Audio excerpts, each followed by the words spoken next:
चाय बना रही होती है। ड्राइंग रूम में बैठकर मजे से टीवी देखती है। तभी दरवाजे की घंटी बजती है। प्रिया, जरा देखना कौन आया है। देखती हूँ मम्मी जी। प्रिया दरवाजा खोलती है तो सामने पड़ोस वाली विमला आंटी खड़ी है।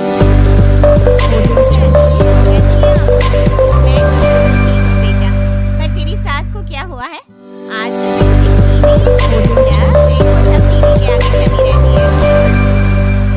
अंदर तो आइए आंटी। अरे ओ अम्मा, कहाँ हो? क्या बात है, बड़े दिन बाद याद आई।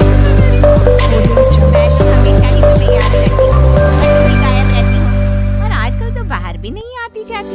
तबीयत तो ठीक है ना तुम्हारी? इस उम्र में तो कुछ ना कुछ लगा ही रहता है। मेरी छोड़ो, तुम ये बताओ कि क्या चल रहा है गली मोहल्ले में? गली मोहल्ले की छोड़ो, चल तो तुम्हारे पड़ोस में रहा है। तुम्हारी नई सहेली आई है। मैं तो यहाँ बस तुमसे बातचीत कर रही थी। इसीलिए तो कहा कि तेरी नई सहेली आई है। अब कोई पड़ोस में आया है तो बात इसी बहाने हमारा भी एक ग्रुप बन जाएगा। इन सब मिलकर अपनी बहुओं की शिकायत क्या करेंगे? दोनों हंसने लगते हैं। तभी प्रिया चाय लेकर आती है और सामने टेबल पर दोनों चाय पीती है और बातें करते हैं। चलो मैं चलती हूँ, अब कल मिलते हैं। राम राम। अब प्रिया और सुमन आराम से सोफे पर बैठकर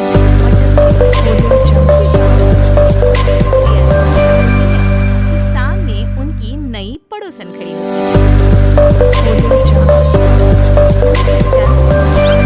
नमस्ते बेटा, मैं शारदा, आपके बगल वाले नमस्ते आंटी, अंदर आइए ना आप। देखिए तो मम्मी जी आज कौन आया है। नई पड़ोसन को घर पे देखकर सुमन थोड़ा हैरान हो आपकी नई पड़ोसन। अच्छा, आप हैं हमारी नई पड़ोसन। आइए, कैसी हैं आप? वो दरअसल घर पर छोटी सी पूजा रखवाई।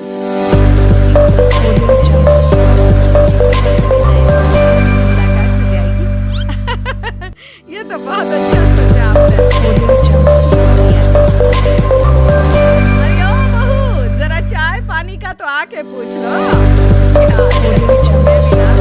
जब तक बोलो नहीं तब तक कुछ नहीं करेंगी। आई मम्मी जी। प्रिया चाय बैठकर चाय पीती है। अच्छा बहन जी, अब मैं चलती हूँ। आना जाना लगा के रहेगा।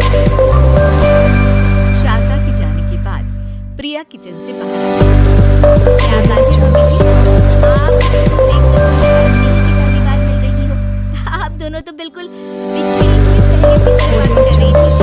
अरे जब तो और निकल जाती है ना, तो बातें अपने आप ही निकल आती है। अब तो अपने काम पर ध्यान दे, बातों में नहीं। कुछ दिन बीत जाते हैं। अब सुमन और शारदा अच्छी सहेलियां बनी हुई हैं।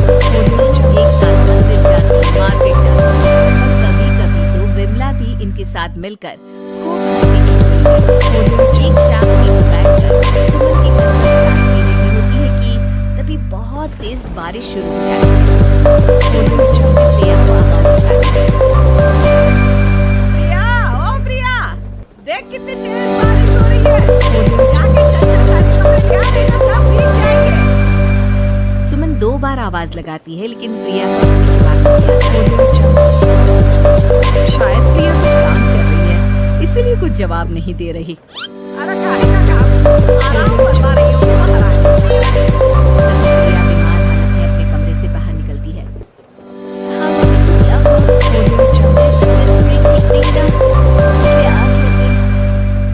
अरे सारे कपड़े भीग गए। पर तुझे सोने से फुर्सत नहीं है।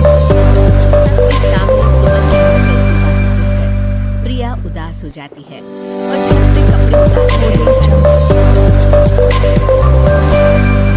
ये क्या बात हुई?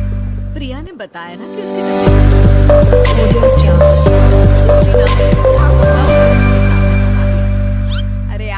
नहीं जानती शारदा कुछ लेना बहुत आलसी होती है। मैं ये काम नहीं करना चाहती। ऐसा नहीं है सुमन, तुम्हारी तुम्हारी सारी बातें तो मानती है। आज तुम प्रिया के बारे में ऐसा क्यों सोचती हो? लेकिन मैं तुम्हें अपनी बेटी की तरह रखती हूँ। आखिर वो भी तो किसी की बेटियां ही है ना। और अगर तुम ऐसा ही देखोगे तो एक दिन प्रिया भी तुम्हारे साथ ऐसा करेगी। शारदा और विमला की बातें सुनकर सुमन की तो बस हो जाती है। वहीं प्रिया भी बाहर से सारी बातें सुनती है। अरे मैं कोई उसकी दुश्मन थोड़ी ना हूँ, मैं भी उसकी माँ हूँ। लेकिन कभी कभी साथ करना पड़ता है, नहीं तो वो हाथ से निकल जाती है। देखो सुमन, ये सब सोच का फर्क है। अगर तुम ये सोचोगी तो कभी प्रिया को अपनी बेटी नहीं बना पाओगी। इतना कहकर शारदा और विमला वहां से चली जाती हैं और सुमन अकेले बैठकर उनकी बातें सोचती रहती है। अगले दिन प्रिया और दीपक अपने कमरे में बैठकर बात कर रहे होते हैं और सुमन उनके कमरे के कुछ काम कर रही होती है और उन्हें उनकी बातें सुन रही है।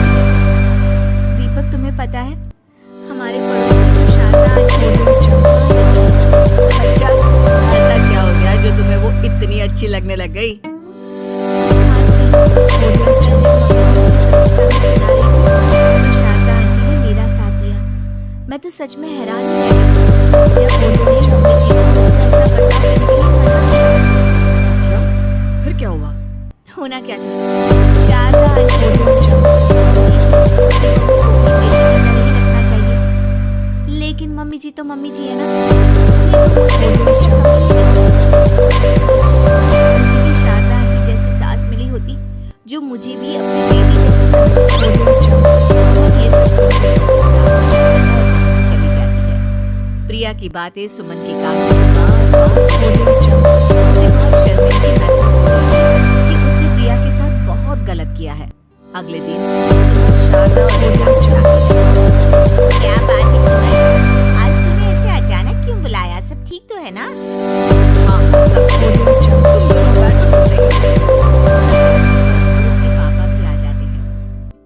प्रिया, प्रिया जाओ। हाँ प्रिया बेटा, मैं आज सबके सामने तुमसे माफी मांगना चाहती हूँ। मैंने आज तक तुम्हारे साथ बहुत बुरा किया, लेकिन तुमने कभी भी मेरे साथ बुरा बर्ताव नहीं किया।